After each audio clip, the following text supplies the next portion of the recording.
Hello दोस्तों, एक बार पुनः आप सभी का आपके अपने YouTube channel Ganpati coaching classes में स्वागत है।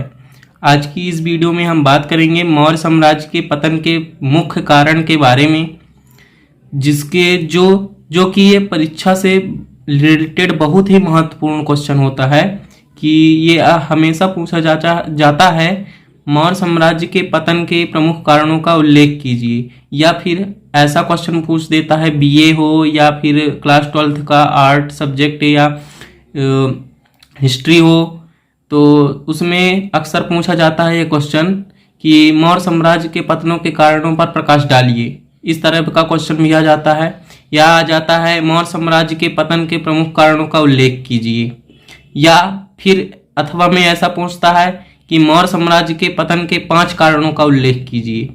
तो चलिए दोस्तों, पहला कारण पढ़ते हैं, ब्राह्मणों के प्रति अशोक की जो नीति थी उसके बारे में। तो यह भी इसका कारण था, ब्राह्मणों के प्रति अशोक की नीति थी।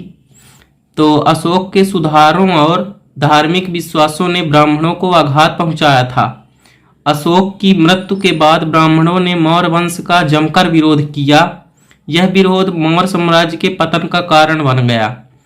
पहला कारण तो यह था कि ब्राह्मणों के प्रति अशोक की नीति। दूसरा कारण था साम्राज्य की विशालता। मौर्य साम्राज्य काफी विशाल, पर्याप्त संसाधनों के अभाव इतने बड़े साम्राज्य का संचालन करने से केंद्र से चलाना संभव नहीं था।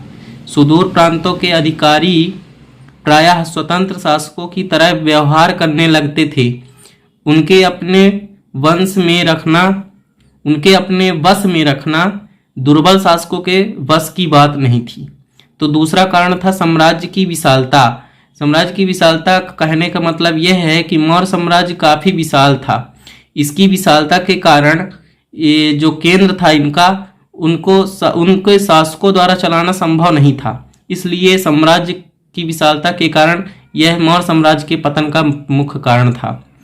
तीसरा कारण हम लोग पढ़ते हैं कि प्रांतीय शासकों के अत्याचार। प्रांतीय शासकों के अत्याचार भी मौर्य साम्राज्य के पतन का कारण बन गया। उनके अत्याचारों की उत्पीड़न की वजह से जन विद्रोह होने लगे, जिसके कारण मौर्य साम्राज्य तरबितर हो गया या समाप्त हो गया। चौथा कारण है अशोक के द्वारा युद्ध त्याग कर अहिंसा की नीति को अपनाना। अशोक ने युद्ध त्याग कर उदारता, दया और सहिष्णुता को शासन करना अपने साम्राज्य का आधार बनाया। उसने सैनिक अभियानों का व शक्ति प्रयोगों के स्थान पर राज्य की सारी शक्ति लोकहित, धर्म व नैतिक उत्थान में लगा दी। इसके कारण अशोक द्वारा युद्ध त्याग कर अहिंसा की नीति को अपनाने से, जो कि अशोक की अहिंसा की नीति को अपनाने पर मौर्य साम्राज्य का पतन हो गया था या समाप्त होने लगा। पांचवा कारण अपन लोग देख लेते हैं। पांचवा नंबर है राजधानी का केंद्र में ना होना। कौन सी राजधानी? मौर्य साम्राज्य की राजधानी। मौर्य साम्राज्य की राजधानी पाटलिपुत्र केंद्र में नहीं थी। इस कारण से राजधानी से दूर के इलाकों में अक्सर विद्रोह होते रहते थे। पाटलिपुत्र से दूर के इलाकों तक शासन नियंत्रण करना कठिन था, जिसके कारण मौर्य साम्राज्य का पतन हो गया।